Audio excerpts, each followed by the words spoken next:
Dembélé, Vitinha and João Neves, Doué, Kvaratskhelia, Barcola. PSG is on a mission to conquer everything this season. But behind their transformation stands one man who dared to sideline Mbappe and rebuild from scratch. How did he pull it off? How did he make one of the best wingers in the world disappear from the game? And how is his attack outperforming the legendary trio of Messi, Neymar, and Mbappe? Man, PSG before Enrique, it was a mess. Like they had everything: money, superstars, insane talent. But when it came to playing as a team, no, nothing, just vibes. Let's take a trip back to the Pochettino era. On paper, PSG had an attack that looked like a cheat code. Messi, Neymar, Mbappe. That front three alone should have been tearing teams apart for fun. But in reality, it never really clicked. They weren't a team, they were three superstars doing their own thing. And yeah, they'd win Liga most of the time, but even that wasn't guaranteed. They lost the league to Lille in 2021. Lille, a team whose entire squad was probably worth as much as Neymar's left foot. In the Champions League, they were much worse. The one trophy PSG's owners desperately wanted. With all that talent, they should have been among the favourites every single year. But instead, year after year, the same story. PSG would look great in the group stage, maybe knock out a big team in the round of 16, and then collapse. Every single time. Let me remind you of some of the disasters. 2020, they made the final but lost to Bayern. 2021, they got schooled by Man City. 2022, that infamous second leg meltdown against Real Madrid, leading 2-0 on aggregate, and then Benzema decided to ruin their entire season in 17 minutes. And 2023, knocked out by Bayern again. It was like watching the same movie over and over, except it kept getting worse. The problem was obvious. PSG had no identity. They weren't a team, just a collection of big names. When things got tough, they crumbled. There was no plan, no structure, no system to fall back on. Just a bunch of players hoping that one of their superstars would pull off some magic. And when you build a team like that, you're never going to win at the highest level. That's why something had to change. The PSG project wasn't working. The money was there, the talent was there, but without a proper system, they were never going to reach the next level. So after yet another disappointing season, PSG's owners finally made the bold decision. They needed someone who could turn this group of individuals into an actual team.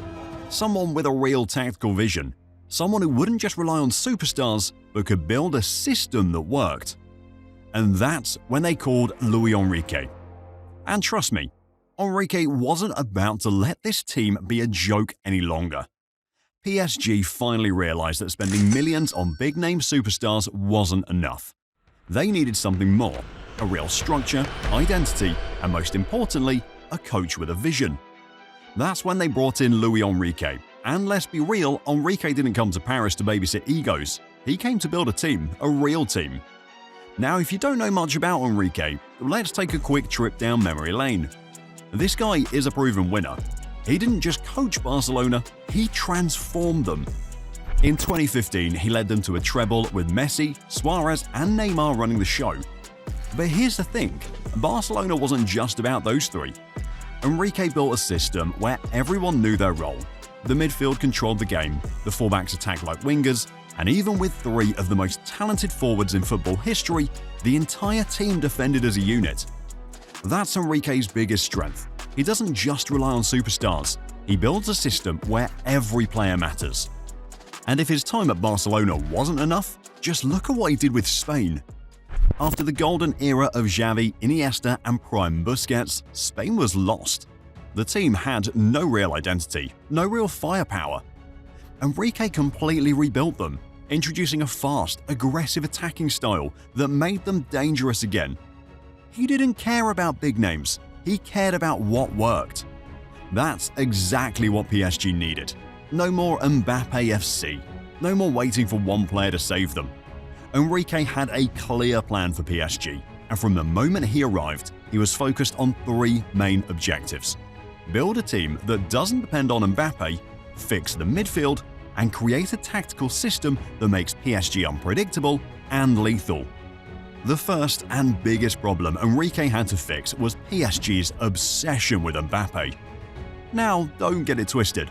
Mbappe is world-class, one of the best in the world. But the issue was that PSG relied on him way too much. If Mbappe didn't perform, the entire attack collapsed. Every move went through him, every big moment depended on him, and teams knew that shutting him down meant shutting PSG down. That's not how a top club should function. When you look at the best teams in the world, Man City, Real Madrid, peak Barcelona, they never relied on just one player. Every attacker played a role. PSG? Give the ball to Mbappe and hope for the best. Enrique wasn't having any of that. He wanted a team that could attack in multiple ways, a system where the goals could come from anywhere. From day one he started changing things. The attack had to be more fluid and more unpredictable. Players had to take on more responsibility. At one point, Enrique was even seen coaching Mbappe on tracking back, something we hadn't seen him do in years. That alone told you everything. The days of one player carrying the team were over. Then came the big moment. Mbappe announced he wasn't renewing his contract. Some PSG fans panicked. The media acted like the club was about to collapse. But Enrique, he was completely calm. He'd been preparing for this all along. While everyone else was focused on PSG losing their biggest star, Enrique was quietly building a team that could survive without him. It wasn't about replacing Mbappe with another superstar. It was about making PSG a team that didn't need one player to function. The next big fix was the midfield, because PSG's midfield had been a problem for years. Aside from Marco Verratti, they didn't have a single midfielder who could control games. When your midfield is weak, your whole team suffers. The defense gets exposed, the attack doesn't get the right service, and you end up relying on individual brilliance instead of actual teamwork. Enrique knew this had to change. The first player he focused on was Vitinha. Now, Vitinha was already a decent midfielder, but Enrique saw something in him that others didn't. Instead of just using him as a normal central midfielder, Enrique completely unlocked him. Under Enrique's system, Vitinha went from being just another squad player to a midfield machine, press-resistant, aggressive, and one of PSG's most important players. But that wasn't enough. Enrique wanted a proper defensive midfielder, someone who could not only break up play but also control the tempo. PSG already had Manuel Ugarte, but here's the thing, Ugarte didn't fit Enrique's system. He's a fantastic ball winner, no doubt, but Enrique needed more than that. He needed someone who could dictate play, keep possession and move the ball quickly. That's why PSG made a bold move and brought in João Neves from Benfica. If you've seen this kid play, you already know he's special. He does everything Ugarte does, but with better passing, better movement, and a higher football IQ. He was the perfect fit for Enrique's vision. Now with Vitinha and João Neves, PSG finally had a midfield that could control games. No more getting overrun in big matches, no more depending on individual moments. This was a real engine room, a midfield that dictated play instead of reacting. But Enrique wasn't just here to change the players. He wanted to change the way PSG played entirely. And if you watch them this season, you've already seen the difference. PSG's attack isn't just about one player anymore, it's a well-oiled machine. Instead of forcing everything through Mbappe, they now have multiple attacking threats. Ousmane Dembélé is running at defenders and creating chaos. Desiree Doué is proving to be an exciting young talent who fits perfectly into Enrique's style. Bradley Barcola is direct, fast and fearless. And then there's Kvicha Kvaratskhelia, a player who can turn a game on its head with just one move. But here's the scariest part. Everyone is contributing on both sides of the pitch.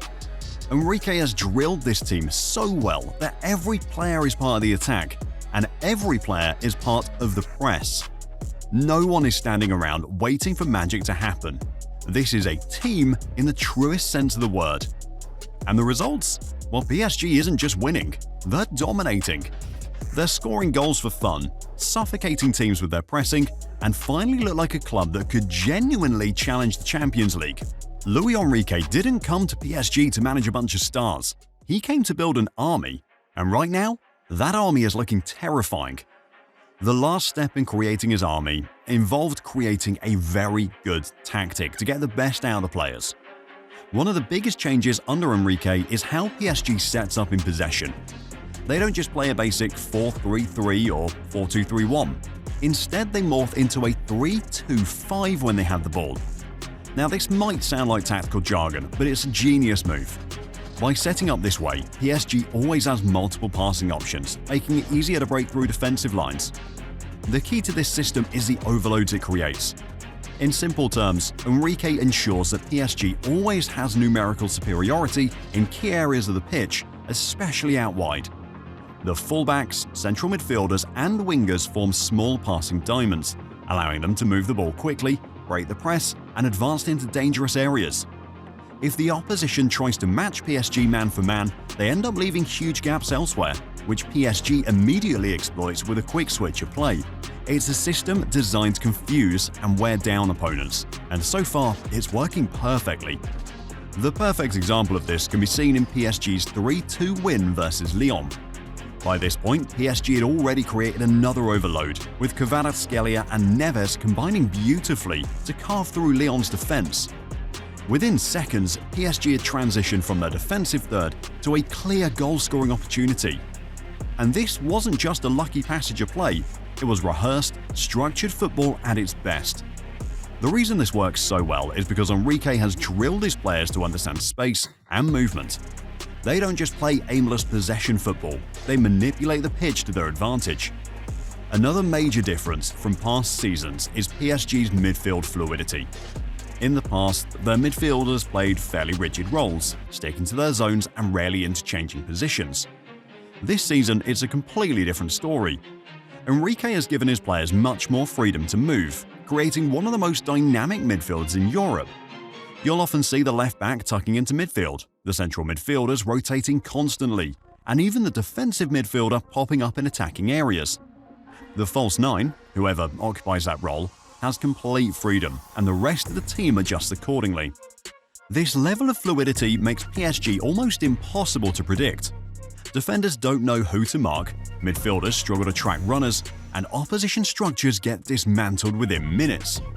And if PSG's attacking game has improved, their defensive game has gone through an even bigger transformation. Past seasons, their pressing was inconsistent at best. Sometimes they'd press high, other times they'd sit back, and more often than not, it looked like they were just going through the motions. This season, they press with real intent, and it's completely changed their defensive solidity. Enrique has introduced a structured man-to-man pressing system where every player knows their role. The striker initiates the press, forcing the ball into crowded areas. The wingers close down passing lanes, ensuring the opposition can't escape easily. The midfielders mark their direct opponents, preventing easy build-up. And the backline steps up aggressively, keeping the pressure high and cutting off any safe options. This has turned PSG into one of the hardest teams to play against in Europe. The challenge intensity metrics rank them among the best pressing sides, surpassing some of the best Premier League teams in terms of work rate and defensive organization. The difference now is that PSG doesn't rely on individual moments of brilliance to win games. They dominate both with and without the ball. They're pressing harder, recovering possession quicker, and suffocating teams in a way that didn't exist before. The biggest takeaway is that PSG is no longer just a team built around superstars. For years, they were a club that revolved around individual brilliance. First Neymar, then Messi, then Mbappe. The plan was simple: give the ball to your best player and hope for magic. But when you play like that, you become predictable. Defenders know where the danger is coming from, and if they manage to neutralize that one player, your entire attack falls apart. That was PSG's biggest flaw in previous seasons. Now though, they've become a collective force. Their goals are spread across multiple players, their attack is unpredictable, and their defensive shape is more organized than ever. This shift has made them a much more complete side, and arguably one of the most dangerous teams in Europe right now. They no longer need a single player to bail them out. Everyone contributes, everyone presses, and everyone defends. The scary part? This is still just the beginning of Enrique's project. If PSG continues improving at this rate, they could be on their way to their first ever Champions League title. They finally have the structure, the intensity, and the tactical flexibility to compete at the highest level. So after years of being labelled as a club that just buys star players without a plan, PSG have finally done it. They've built a team. A team that moves together, defends together, and attacks with a clear purpose. And in football, that's far more dangerous than a single superstar. But what do you think? Can Enrique lead them to a treble-winning season? Well, let me know in the comments, and when you're done, check out our last video on how Rafinha is ghosting Vinicius Jr. this season.